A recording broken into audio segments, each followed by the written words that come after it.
Vibrant, Vibrante. le podcast de Grande Contrôle qui vous invite à vous réapproprier votre sexualité. Carole Ruvera est sexologue. Pour elle, le sexe est le plus grand de tous les plaisirs. Laura Eisenstein est auteure de podcasts et productrice à Grande Contrôle. Libérer cette parole, c'est primordial pour être bien dans sa vie.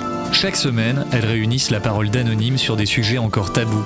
Masturbation, coup d'un soir, fantasmes, corps et infidélité. Carole et Laura ouvrent le débat pour que ces pratiques et visions vous fassent vibrer. Jouissons sans entrave. Réussir son coup d'un soir, c'est ce qui nous anime pour ce premier épisode de Vibrant, Vibrante. Très souvent fantasmé, cette nuit de sexe sans lendemain est parfois difficile à réaliser. On a peur de se lancer, on hésite à se dévoiler à un ou une inconnue. On n'est pas à l'aise durant l'acte sexuel. C'est un peu ça, Carole, ce qui nous fait rater notre coup, non ? Tout à fait, Laura, c'est ça. Et puis tout le jugement qu'on peut avoir par rapport aux autres et par rapport à soi-même. Alors justement, avec toi, Carole, on s'est dit qu'on allait commencer par prendre un micro. Et puis on est allé voir les personnes sur la terrasse de Grande Contrôle avant de trouver une solution pour déjà savoir ce que eux pensaient de coucher le premier soir. Moi perso, ça me va très bien. Le premier soir j'ai couché avec mon ex, je suis resté 4 ans avec elle, et la deuxième j'ai couché le premier soir avec elle, ça fait 8 ans que je suis avec. Les filles peuvent autant avoir des coups d'un soir que les mecs. Les filles ont le droit de se faire plaisir si elles sont consentantes avec, s'il n'y a pas de problème, si elles se sentent bien avec, et pourquoi pas un coup d'un soir et après oublier le mec. Enfin, moi j'ai aucun problème avec ça.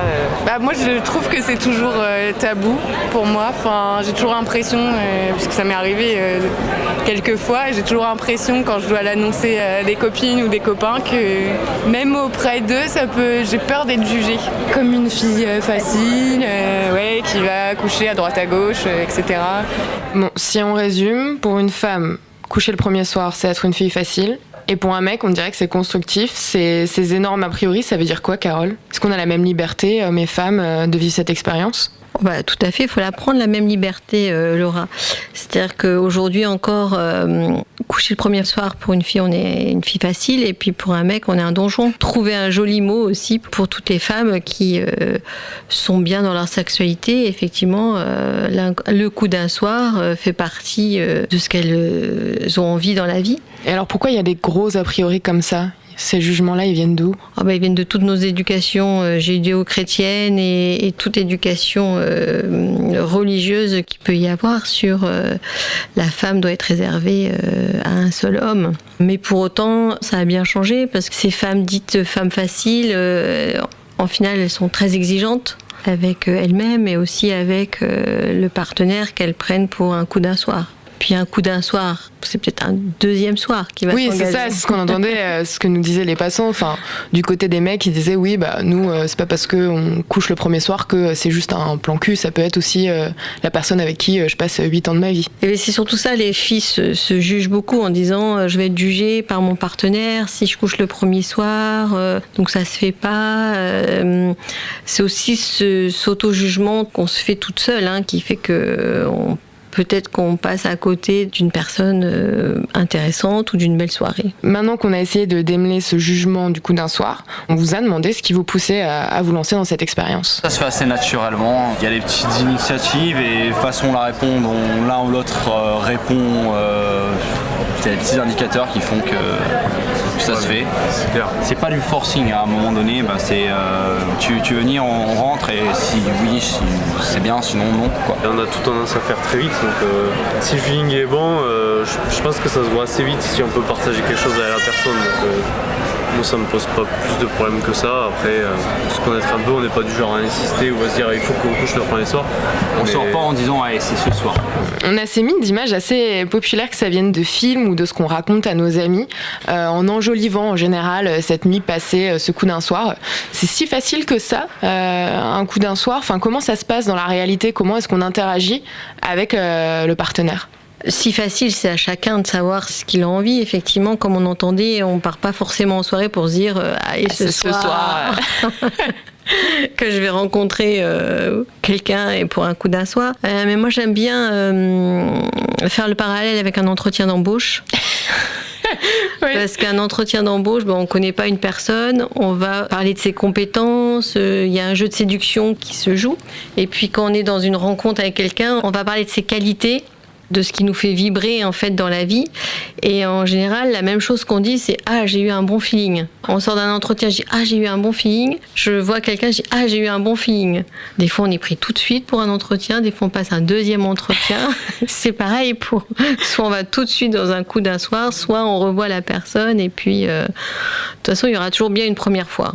Mais alors, ce que j'essaie de comprendre, c'est que si c'est un entretien d'embauche, ça veut dire que nous, on va avoir la posture de la personne qui demande. Comment ça se passe? Qui va vers l'autre? Oui, c'est un tango.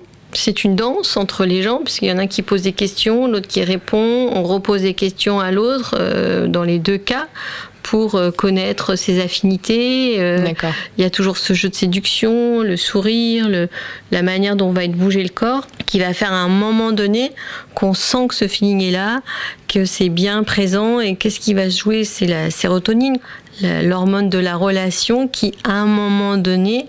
Comme une pulsion? Alors, c'est pas tout à fait comme une pulsion. La pulsion, elle va arriver un peu plus tard, mais déjà, cette sérotonine qui est le lien de l'attachement, de la relation, va donner plus envie d'aller vers quelque chose. Ok, alors maintenant qu'on a vu un peu comment ça se passait entre les deux partenaires, on est allé demander aux grandes contrôleurs de quel cadre ils avaient besoin. Moi, je suis pas le plus grand brancheur du monde, mais je pense qu'après quelques verres, ça désinhibe beaucoup de gens, quoi. L'environnement, dans la plupart du cas, quand je sors en semaine, on travaille plutôt tard. Donc je sors pas trop en semaine. Et du coup, ça amène l'opportunité est plutôt le week-end. Et c'est vrai que c'est plutôt en dehors, dans l'environnement bar, club, donc ces environnements où il y a l'alcool et forcément j'y vais aussi pour prendre un verre, pour me détendre. Je vais pas dans l'optique de faire un coup d'un soir. Je vais plutôt dans l'optique de passer du temps avec des potes et puis si ça se passe, ça se passe. Je suis pas sauvage, les toilettes, les parcs, ce genre de choses, non, je suis pas très... un petit cocon, on va dire. Bon alors Carole, c'est open bar et appartement, le cadre idéal? C'est open bar, pas du tout, Laura, pas du tout. Ça aide quand même. Oui, alors juste quelques verres pour après rester quand même en conscience de pouvoir accepter et de pas se dire je ne savais plus ce que je faisais. D'accord. D'accord. Et puis pour les hommes, c'est quand même mieux parce que sinon on n'est pas sûr d'avoir une bonne érection. C'est quoi pour toi en fait les éléments clés qui permettent en fait d'aller vers l'autre, le cadre? Enfin, on entendait là dans le micro-trottoir une personne qui disait voilà, moi j'ai besoin d'un appartement, moi j'ai besoin de boire quelques verres. Enfin, c'est quoi finalement le cadre idéal? Oui, alors l'alcool, c'est effectivement aidant pour se sentir plus à l'aise. Cependant, trop, c'est trop, parce qu'on n'est pas tout à fait conscient de ce qu'on veut faire. Bien sûr qu'il faut un cadre. Le cadre, c'est toujours avoir des préservatifs sur soi. Ça me paraît indispensable. Qu'on soit homme ou femme, de toute façon, c'est toujours avoir ça quelque part sur soi. Et puis oui, on n'est peut-être pas des sauvages, ça peut être sympa, les toilettes, des choses comme ça, mais pour la première fois, je suis pas sûre que ce soit forcément la chose idéale. Et donc on va faire une petite mise en situation, Carole, parce que c'est comme ça que ça se passe dans ce podcast, où à chaque fois, tu me guides à la fin et tu m'expliques les solutions pour réussir mon coup d'un soir. Tout à fait, Laura. Bon je suis prête. Il est 19h, j'ai envie de sortir, de me faire plaisir. Je commence par quoi? Tu commences d'abord par te faire belle. D'accord. Mettre une robe, une tenue qui te plaît dans le sens que tu te sens en pleine confiance. Bon, moi ça va être veste en cuir et jean, je pense. Le style qui me correspond. Tu mets un t-shirt avec ou Un t-shirt quand même, ouais. Ça serait mieux. Un t-shirt. Le principal, c'est de se sentir jolie. Aussi bien pour un homme ou pour une femme, c'est je sors, me sentir bien dans mon corps et bien dans ce que je vais mettre. Maintenant, est-ce que ton objectif est de rencontrer quelqu'un ce soir? Mon objectif est plutôt de coucher ce soir. Donc là, je vais dans un bar avec des amis. Je les connais, on a l'habitude d'aller dans ce bar. Comment ça se passe? Quand tu vas rentrer dans le bar, tu vas repérer tes amis et tu vas aussi repérer tout de suite la personne vers qui tu as envie d'aller. La personne qui te paraît sympathique, comme ça, juste par le regard, qui est avec ton groupe d'amis. Le problème, c'est que j'en ai repéré un, mais il est pas seul, il est avec d'autres personnes. C'est un peu compliqué d'aller vers lui. Il est pas isolé, quoi. Tant mieux, c'est-à-dire que tu vas aller prendre ton verre et puis tu vas aller t'asseoir proche de lui, afin de pouvoir lui faire des regards, de pouvoir lui sourire, et changer de place pour aller à sa rencontre. Et comment je sais que lui aussi en a envie? Normalement, il va te répondre par des sourires, un clin d'œil. Tu vas voir dans tout son non-verbal quelque chose qui va passer. Et donc, qui est censé faire le premier pas? C'est moi parce que je l'ai repéré en premier ou c'est lui? Si ton objectif, Laura, c'est de coucher, vas-y. Ok. Il n'y a pas de frein. Si lui, il vient, tant mieux. Mais si toi, tu as envie, rien ne t'empêche. Ok. Mais bon, là, du coup, j'ai envie de coucher ce soir. Mais est-ce que je vais réellement être bien? Est-ce que lui va apprécier? Est-ce que moi, je vais être au top? Enfin, vu que je connais pas, vu qu'on se connaît pas, on connaît pas nos corps, on connaît pas trop nos vies.